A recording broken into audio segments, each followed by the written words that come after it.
people may not remember what you say, but they'll remember how you made them feel. But I love that there's no energy behind data and details. They're important, but there's no energy. But there's no energy. And email doesn't convey energy. Yeah. Email's not a conduit for energy. Yeah. So you said you got to do hand-to-hand combat. You got to build those relationships, build that momentum. Yeah. And then you can add on. So what my takeaway is, as a reminder for us as leaders, if we're trying to persuade people, the message matters naturally, but the delivery matters probably just as much. How are they feeling? Yeah. Are we inspiring them, breathing spirit into them so they're excited? Yeah. Are we creating that other feeling that we want them to have?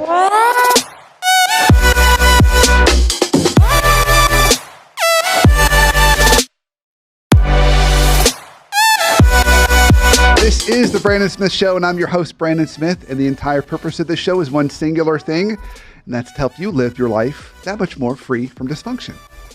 So our topic today is one that is, I think, kind of evergreen. I think it's true for us at any point in our career, but particularly important as we get into that kind of those mid-level roles, like director in a company kind of role. I mean, you've got to be able to persuade. Yeah. You've got to be good at persuasion. Yeah. And so to kind of take us on this journey, good friend of mine and expert in this space, Jamie Turner. Jamie, awesome to have you. Hey, great to be here. I'm glad to finally be on the show. I keep seeing it online. I keep sharing it with people. I love it. It's a great show. And I keep pushing him off and say, you can't come on the show. And finally he persuaded me to get on the show. Twisted your arm, and it finally worked at long last. No, I'm thrilled to have you here. Yeah. This has been a long time coming. Yeah. So before we kind of jump into our topic, I think it's great for listeners to learn a little bit more about my guests. Yeah. So Jamie, just because there's so many awesome titles about you, other than just being a guru, author, speaker, and CEO of 60 Second Marketer. Yes, absolutely. And .com. guru. 60-second marketer. 60secondmarketer.com. Yes, absolutely. So it's a blog. But I got my start in marketing up in New York City. Was born in London, which is kind of an I never knew that. Yeah. Yeah. And anytime born in London. Yeah. Anytime I'm like in the Do you have like dual citizenship or anything? I had dual citizenship until I was 18. And then when you were my age at 18, you had to pick one or the other. And I chose the U.S. Glad that I did. But now in retrospect, you can go back and get dual citizenship again, which I'm now thinking about doing. Although it involves filling out paperwork. I hate paperwork. So it probably will never happen. You and me, brother. Yeah. You and me. Totally hate it. Yeah. That's like my bane of existence. You and I are very similar. I mean, even the first time I met you, I was like, the shirt's the same, the whole thing. And I was like, you know what? I know I'm going to like this guy. So I bet we have a lot in common, including not liking paperwork. You must love the Beatles as well. Because I knew he was going to do this. Emily, it's just your fault. Okay, folks, I don't like the Beatles. I don't like the Beatles. Mind-boggling. It is just crazy. I don't like the Beatles. You're the only person on the planet who doesn't like the Beatles. Oh. When the Beatles come on the radio or anything else I'm listening to, change the channel. That is just the channel. Weird. That is just so weird. I just can't believe. We all have our quirks. Oh boy, yeah. I'm proud of that one though. Okay, so born in London, New York, marketing. Yeah. And then how did that turn into all the cool stuff you do today? Like, you're a speaker, you're an author, you teach at a couple of universities and various things. Yeah. How did that evolve? So one of the things we might talk about is I have and have had ADHD, so I've got a ton of energy. I've channeled that energy and also that sort of little bit of compulsive behavior, but not bad, but just when I get into something, I get into something big, and then I work a lot at it. And so over the course of my career, that's just added up to things that have resulted in books and TV appearances and speaking and all that sort of stuff and consulting and things like that. So it's been great. However, I will go on record as saying I have had way more failures than most people. And what you see on social media and everything else are the successes. But what we forget is that failure is part of life. And so the more you fail, ultimately, the more you succeed. But the whole idea behind failure is just being able to take that hit and then bouncing back up and going, all right, that didn't work, whatever, and moving on. But a lot of times whenever people say, hey, you've done great at this, that, and the other thing, I'm like, hey, I am no different than anybody. I fail as much as anybody, if not more. The difference is that I generally bounce back up a little quicker than most people, and then I got all this energy that I got to get rid of somehow. And so it ends up coming out in the form of books and blogs and videos and things like that. That's a good reminder for all of us, though. Yeah.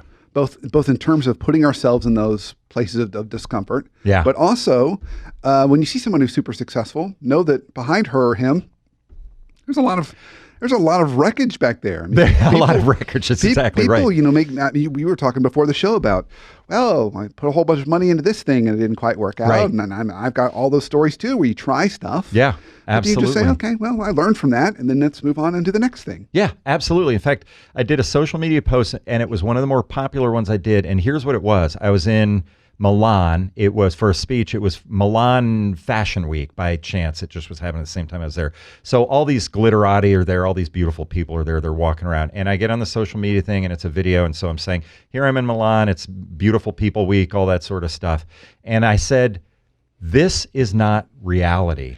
What I you're remember seeing, that. Do you remember it? that, yeah. And I'm like, this is not reality. What reality is sitting around on a Sunday night writing a blog post when you'd rather be spending time with your kids and all that sort of stuff. Reality is the failures that you've had. Reality is all the stuff that I've gone through and that the viewer's gone through in terms of trying to struggle through and push through and get to the other side. So I said, this is not my life. My life is just like yours. It's wonderful in some aspects, it's challenging in others, but in the end, this is just a little snippet of my life that I share on social media. So please don't go around thinking I got it all figured out. I don't. I'm just like everybody else. The only difference, honestly, is that I might work a little quicker than the average person. I probably don't work that much harder than the average person, but I probably get a lot more done in any given day. And the result is that over the course of time, it adds up to being able to travel, being able to do all these things that are a lot of fun, and I'm blessed to be able to do them. But it's not that I have any, brain that's any better than anybody's. It's literally just kind of knocking it out faster than most people.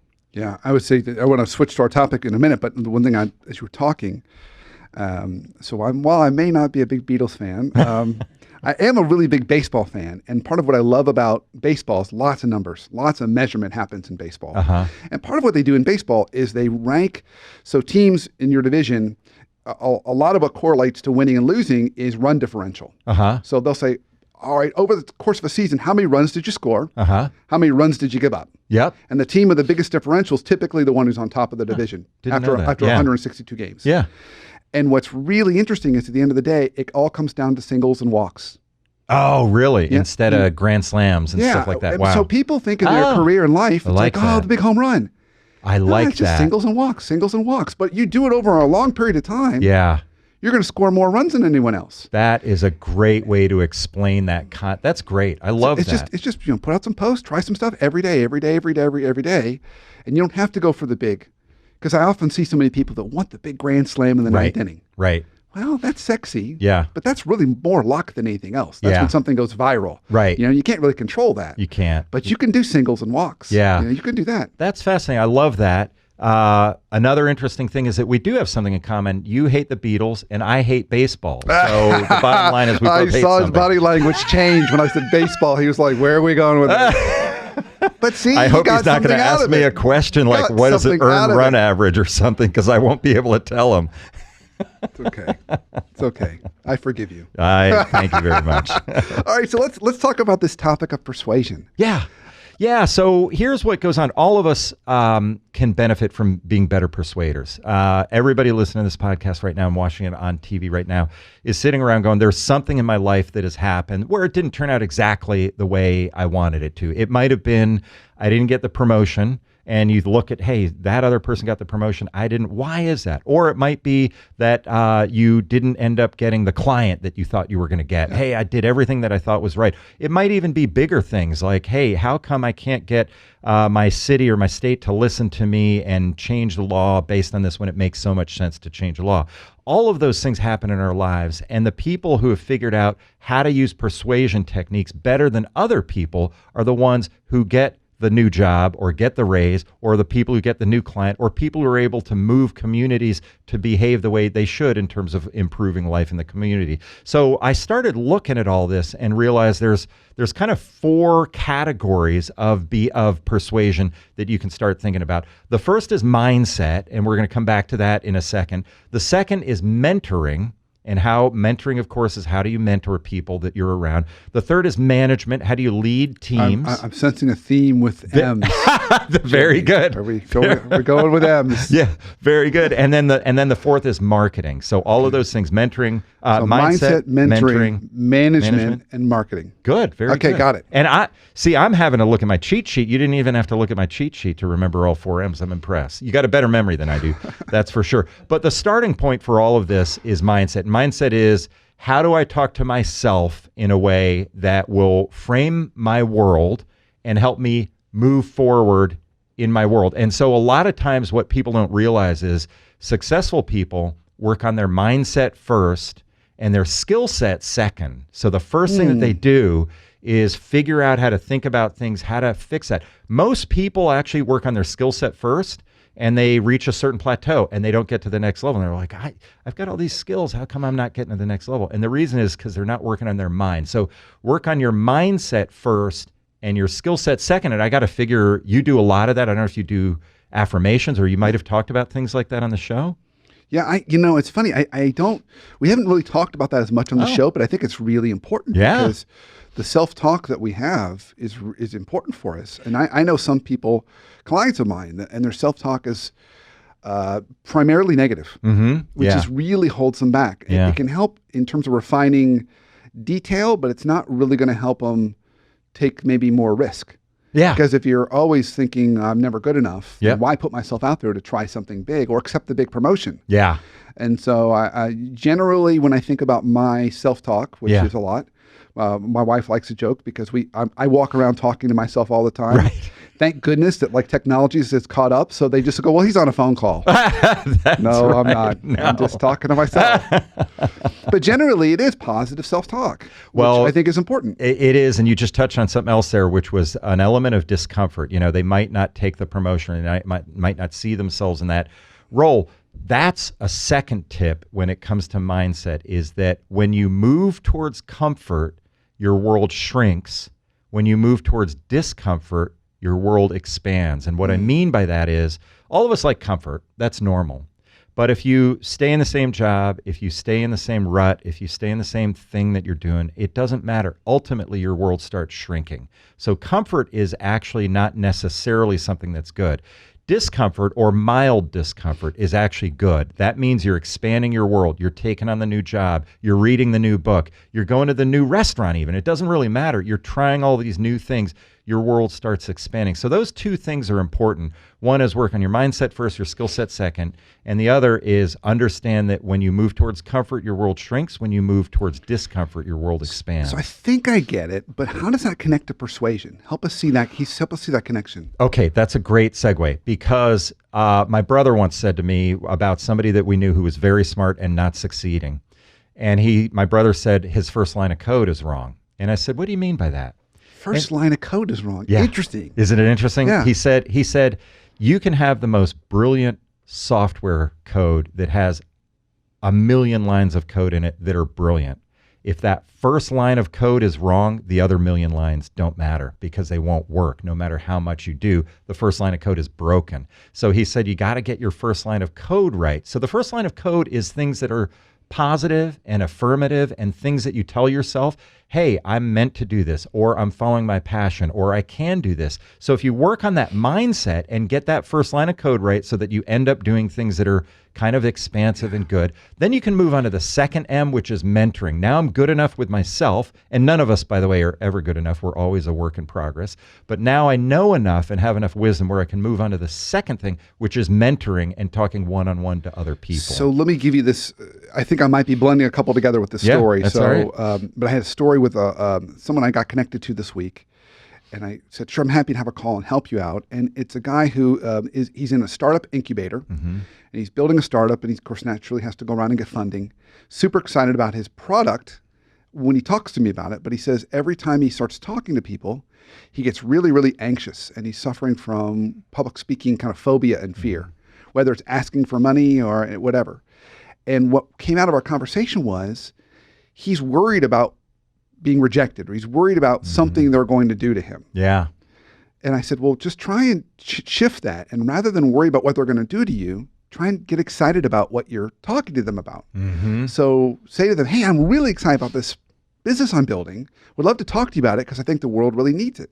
Yeah. Is that kind of that idea? Is that mindset shift? The core idea there is change your mind, change your life. And so what you're encouraging him to do is reframe something, reframing it. I used to have a similar thing where back in the day when I had a small business and I was trying to grow it, and it was basically the days when people would pick up the phone and call up client prospects and say, can I tell you about my business? I was younger. Every client prospect I was calling was older than me, so I was convinced they're going to ask me some question I'm not going to be able to answer, and I'm going to feel stupid. So I had to change it from I'm selling them something, which I always felt was a burden, and I didn't want to be positioned as that, to I'm helping them. I'm going out and showing them I know a better way to do what you're doing that can save you money or improve the results of what you're doing. And that ultimately turned around, and it made my mindset different from one of being a salesperson. Not that there's anything wrong with being a salesperson, but instead of selling and feeling like I'm burdening them with selling them something, it was, no, I'm helping them. I'm showing them a different way to do what they're doing that's better than what they're currently doing. I love that. So mindset, framing, thinking about that, really important. Okay, so we're about to go into break. So when we come back from break, let's move into our second M, mentoring. Yeah, I would love to do that. Because now that we get our mindset right, we can start to kind of take it out to the world. Yeah, sounds great. Okay, so stay tuned. We'll be right back.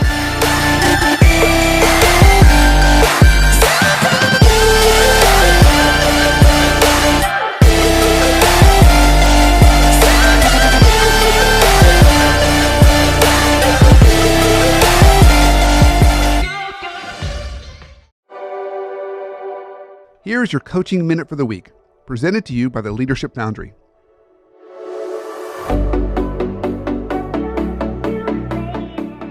Dysfunction in the workplace, it's a pervasive problem.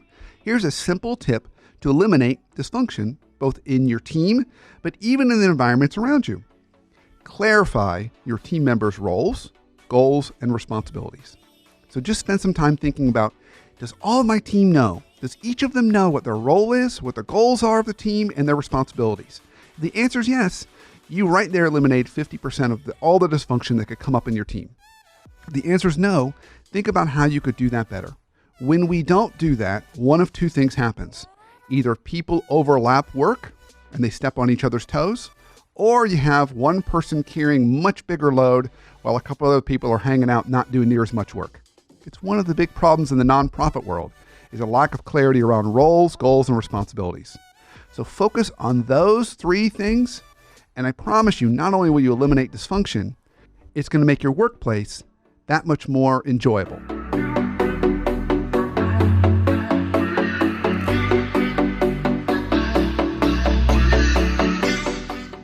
Welcome back from break. Of course, it's the Brandon Smith Show, and today we're talking about persuasion. So, Jamie, right before break, we talked about the first M of our 4 M's. Yeah. We talked about mindset. Yeah. And getting that mindset shift to happen. Yeah. And so then that sets us up for our second M. Mm-hmm. So what's that one? So the second M is mentoring. So now you're talking about one-on-one, what you tell others one-on-one. And we're all ultimately mentors, whether we're mentoring people in our office or mentoring our kids at home or working with our spouse or our significant other and just trying to figure out how to work with them and all that sort of stuff. And there are a lot of different techniques you can use in order to get agreement. The starting point is think backwards. So what I mean by that is get inside the mind of the person you're talking to and work backwards from there. A lot of people think in persuasion, it's all about, hey, if I have a good argument and a good logic behind this, it's going to work. It's really not about that. It's about understanding where they're coming from and trying to meet them halfway. So a lot of what we're talking about in the Unwritten Rules of Persuasion, just things that you can do, is about having a win-win relationship.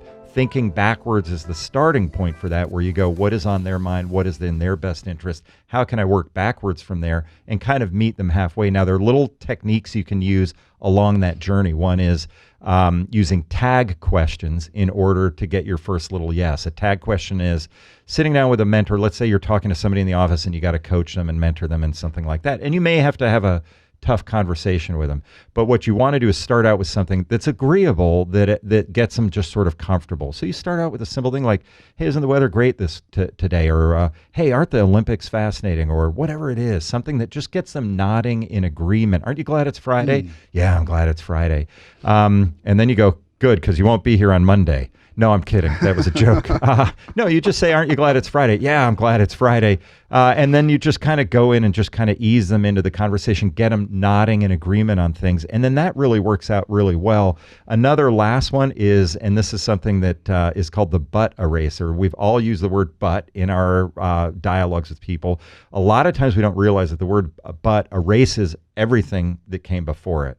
So if you go into an employee and say, you're doing a great job, but well, subconsciously, that employee already knows I'm about to find out what I'm not doing right. Yeah. So you have to remember when to use but and when not to use it, and sometimes replace it with and. You're doing a great job, and I'd like to talk to you about ways we can get it even better, as a much better statement than you did a great job, but, and then they go, well, you didn't really mean that. So that's a subconscious thing, not only on the receiver, but on the sender's part. If you use it judiciously, then you can be a much better mentor as you move forward. So good little tactics in there. So start off with some kind of phrase that gets natural agreement, where people can say, oh yeah, we like this. Like I wouldn't go to you and say, wasn't that a great baseball game last night? Right. That wouldn't work. For me, no. That wouldn't because work my well eyes would glaze over and I'd say, his mouth is moving, but I'm thinking about what I got to get at the grocery store today. But we talked about find something else though that we could start off with agreement and then using and to build momentum. Right. I like that. Using it. So another example of that, what everybody agrees on, 100% of the world's population agrees that the Beatles are the best band ever. And so you can always this is never start. Gonna live this down. I can just see it. I can see it right now. Someone's going to send me a Beatles bobblehead. I hope so. You are the only person I have honestly ever met. I've had people who go, well, they're great, but it's just not my stuff. You're the only person I'm like, I switched the channel. I'm makes like, me unique and special. Well, it does, doesn't it? Everyone needs something. Yeah. Yeah. So I love that. So we have mindset and then mentoring. Yep. So we're kind of building that momentum. Yep. And then, so what's our next one? So the next one is management. We're all trying to talk to ourselves about how to lead teams, and that's a necessary thing. And by the way, again, your team can be people in the office. It can be your family. It can be a church group. It can be whatever it is. But you're trying to help them understand, where you want to take them is a good place to go. And one of the things you have to do is talk to yourself on that front. And if you talk to yourself, then ultimately you can figure those things out and do it. So there's four kinds of leaders that are out there. People who lead with vision, people who lead with data, people who lead with warmth, or people who lead with details. So a visionary is Steve Jobs. We're all familiar with that. Data leaders, data is important in order to lead a team, but it's not necessarily, you can imagine somebody who comes in all data and no warmth or no vision. That's not going to be very inspiring. It's difficult to lead on that. Warmth is something that does lead, as long as you back it up with content, with reality. It can't just be charm. It's got to be charm, warmth, and also content and delivering on stuff. And then the final thing, the final kind of leader is a leader who leads with details. Here's how we're going to get there and all that sort of stuff. The two best or the two most appropriate are vision and warmth. That combination can be very, very good. It certainly worked with Steve Jobs. But that's all the stuff that you tell yourself, and understanding how to frame things up helps you become a better manager, and ultimately then you can do everything that you're talking about there. I got one tip for the listeners in terms of how not to lead, how not to be a good manager if you're trying to build consensus with something. So we're talking about persuasion. We're all in organizations where we're trying to persuade our organization to do X or Y or Z. And one of the common mistakes that people make on that front is they go, I see that we should be turning left at this juncture instead of turning right. That's fine. But what they do is they come up with an email, and then they go out and send the email out to everybody. And what happens when you send an email to everybody is you get inauthentic responses. So you send out an email that says, we're at a juncture for our company. We need to turn left here. You send it out to everybody. And what ends up happening? Somebody hits reply all. Now, are they giving an honest, fair answer? No, they're giving an answer that makes them look good. I've got an opportunity here. And generally speaking, they're going to disagree with you, because it's safer to disagree and say, let's do the status quo, than it is to say, yes, let's turn the corner here and do something different. So once you send out a broadcast email and you start getting reply alls back, it's dead in the water. You're not going to persuade anybody. The secret is to go in and say, one-on-one, build consensus, start with the person who you know is going to be the easiest to convince, get them. Then you go to the next person, you work your way up. And over the course of time, you're going to be able to say, hey, I've got 5 or 6 people who agree with me on this. Bob, I'm talking to you one-on-one in this email, but I've got 5 or 6 people who agree with me. Can we get you on board with this? Or are you at least neutral to positive about this? Yeah, I am. And then you start building up, and then you go out to everybody and say, it looks like we're mostly agreeing that we should turn left at this juncture. Let's meet, have a face-to-face meeting and hash this out. Jamie, you said a lot there. There's a lot there. I mean, you really hit a lot of really important points. Well, this is 100% of it. I know nothing else. So if you're impressed by this, don't be, because it's a vacuum after this. So, I'm trotting everything I know out right here for this podcast, just for you. All happen right now, right here. Right. So on the 4 styles, we had leaders that lead with vision. We have data. We have warmth. What was the last one? Details. Details. Yeah. Okay. And then you said the warmth and the vision were the most powerful combination. Yeah. Yeah. Okay, so what I love about that is those two are the ones that bring energy. Oh, interesting. So I like that. Vision is inspiration. Yeah. Right? Because yeah. a good vision would inspire us. Yeah. Right?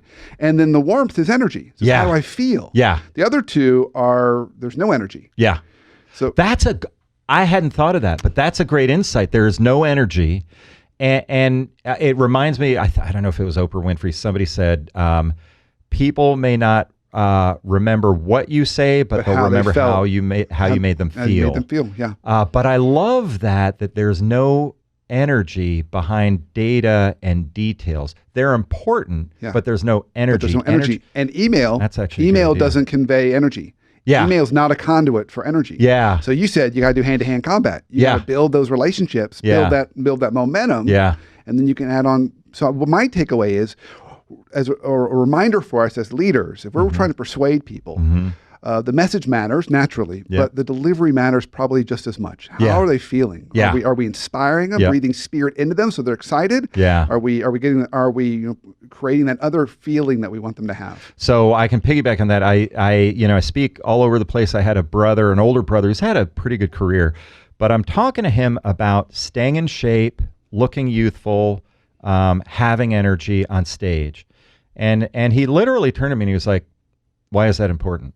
I mean, isn't it really just about what you're saying? And I said, no, it's not. It's about how you say it, the energy you're giving out to the audience, the exchange of energy, by the way. It's got to be a two-way street. It can't just be you being energetic. It's got to be the audience giving you their energy back. And it comes full circle to that idea of management is you've got to be able to have the energy and have that exchange of energy in a positive way so that coming out of it, people feel good about what they saw and heard from you, and then they'll follow your lead. So that's the third M, which is management. Yeah. And so a good let's see if I summarize it well this way, that people are going to feel what you feel. Yes. So be conscious and aware of that. If you're anxious and stressed out and freaking out, don't expect your team not to feel that. Yeah. Don't expect your family at home not to feel that. Yep. In fact, I got a good story on that. I was helping a client choose an ad agency, and there were 5 agencies that came in during the course of the day. The 4th agency that came in, when they walked in, within 30 seconds, I knew they were going to win it. Why? Because they came in, they were energetic, they were confident, they were cracking jokes that were appropriate. It wasn't like they were stand-up comedians, but they were just having fun. And you could tell, I was like, these guys know that they've got it figured out, and they know they've solved the problem, and they have this confidence that they come in. And within 3 minutes, I just put my pen down because I was like, okay, well, we have our winner. And I had to wait until the last agency came in, but it was very obvious. And so that comes back to that confidence, that warmth that you're bringing into the room, that energy you're bringing in. Actually, people feed off of it. They like it. People want to work with people they like. In the end, a lot of what we have to offer is commoditized. Hey, I'm somebody who does this for XYZ dollars. I'm somebody who does that for XYZ dollars. They're the same. Who are you going to choose to work with? The person you like better. So a lot of it comes down to warmth and that totally kind of aspect. Yeah. So, all right. So we've got mindset. We've got mentoring. We've got management. What's our 4th M? 4th M is marketing. So marketing is what you tell the world about your product or service to one to many. And so you're trying to go out and make sure that that works. A lot of different things on that. There was a great study that happened where they tested signage in hotels. Now, all of us go to hotels now and we save our towels and use them again the next day. Why? Because there's a sign on the wall that says, if you use your towel second day, it protects the environment. And so what they did was they knew that a certain number of people would start using their towels 2 days in a row with that sign up there. But then they used something called social proof, and they decided, let's test what happens when we change the sign to say, most of our guests choose to protect the environment by using their towels more than once. And that idea of most of our guests choose to protect the environment, plants the seed in the person's mind. Well, I want to be like them. I want to choose to protect the environment. I want to do all that. And so what happens is it's called social proof. When you just say, please use your towel, it's good for the environment, that's one thing. When you say, most of our guests do this already, would you like to join us? That's another thing. That social proof is a great example of how you can talk one to many. In this case, the hotel was talking to all of their guests and change things to the point where 26% of the people ended up doing more in the end. There's another thing called the paradox of choice. Again, we're talking about one to many. How do you get people to buy your product or service? The paradox of choice is basically when you go in, they did a test at a grocery store. They had a bunch of jams and they had a shelf space that had a ton of options for the jams. And what they found was that when people approached the shelf space, about 3% of the time somebody would look at the jams, pick one and put it in their basket, move on. They said, let's go in and let's narrow the number of jams down to 3 different kinds. Instead of 15 different kinds of jam, we're just going to have 3, strawberry, apple, and grape. And let's see what happens. Well, sales went up to 30%. 30% of the time people came up to that and said, oh, I need some jam. I'm going to go ahead and use it. So it went from 3% to 30%. Why? Because the paradox of choice. We think offering more choices is better.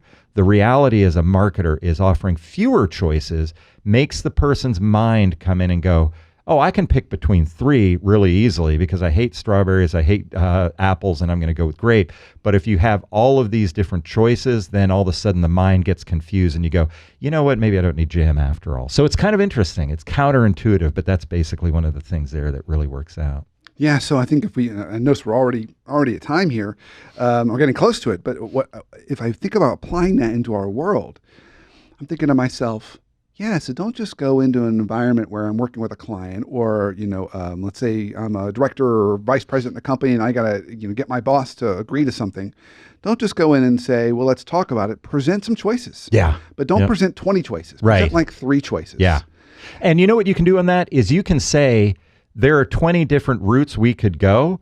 I've looked at all 20. I'm going to tell you right now, 17 of them don't work. Let's talk about the 3 that are good options for us to consider. And suddenly they go, you've done your homework. Excellent. Let's talk about the 3. And that changes the game. And there might even be a way to combine social proof in there as well. Yeah. So you might even be able to say, if we look at this one industry over here that's not our industry, they've had the most success with path number 2. Yeah. Yep. Good. So that might be the best one for us to take. Good. And all of a sudden you're taking these principles and you're guiding and persuading your boss. Yeah. Absolutely. How to do it. Cool. Nice. Awesome. Okay. Well, I feel like I've gotten a lot smarter on my M's today. At least mindset, M's. mentoring, management, and marketing. Yeah, I love it. very And I good.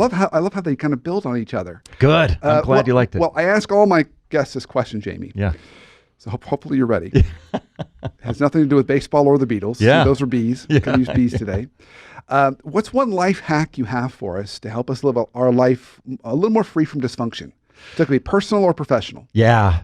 Interestingly, this is an M word too. It's meditation, and I meditate. Quick story. When I was young, I was literally 13 years old when I first started meditating. I won't go into the details, but fast forward, I would do it occasionally to relax myself. I went into a doctor when I was in my mid-30s, true story. And I said, hey, I have ADHD and I'm kind of bouncing off the walls in meetings and I get distracted easily.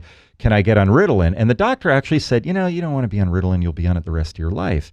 And I said, well, what do you recommend? He said, meditation. And I said, oh, well, I actually do meditate. And he said, have you ever tried it twice a day for 25 minutes at a time? Now, everybody listening to this podcast right now is going, 25 minutes twice a day, forget it. I don't have that time. But actually, I did it and it changed everything. My memory got better. My retention got better. I guess memory and retention are the same thing. My eyesight got better. My health got better. My ability to focus got better. My career entirely changed through meditation. So I can't encourage people enough. I happen to use transcendental meditation. It doesn't matter what kind you use. The only thing that matters, as far as I can tell, is there's apps that are out there. They're great. They're just going to make you feel relaxed. That's fine. What I'm talking about is using meditation to go to a deeper state. It's called the alpha state. It takes a little while to get it. It might take a month of meditation before you feel it. It's a very nuanced feeling, but that feeling is a feeling of oneness, that you actually are part of everything and that you're not an individual. It's a very nuanced, wonderful, nice feeling. It's not going to be mind-blowing. It's not game-changing in and of itself,